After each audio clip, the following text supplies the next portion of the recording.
what is estate planning to most attorneys, and how are we unique at the Willingham Law Firm? So most estate planning attorneys will think of estate planning in two broad contexts. Number one, the drafting of the estate documents. So the estate documents will refer to as incapacity documents. So if you become incapacitated, how are we going to handle that situation? Who will be responsible for that? The second part is, well, after you pass away, who's going to be in charge? Where is your property going? And what do you have in order to transfer? So that is part one of estate planning. And most estate planning attorneys, actually, I think if you call yourself a estate planning attorney, you have to do that part. The second part is a specialized area that most estate planning attorneys get into, and that's asset protection. So how are you going to protect your assets? I term it preservation of the estate. How are we going to preserve this estate so we have something to leave to your kids? And I spend a lot of time learning new strategies of how to do that and how to be competent in advising my clients to preserve their estate. Now, where we become unique is the focus.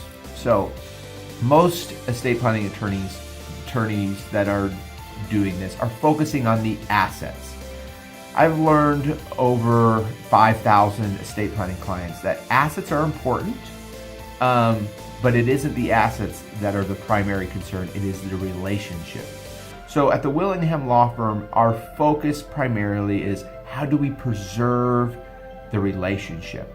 How do we make sure that all this transition happens very efficiently and without any kind of problems?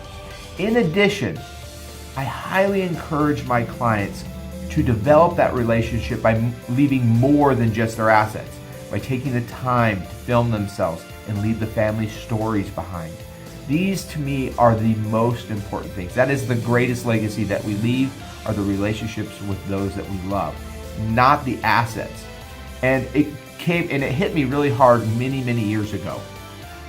I was doing a probate for an individual, and he said to me, now that my father has passed away, I don't care about his money. I would do anything to see and hear his voice again.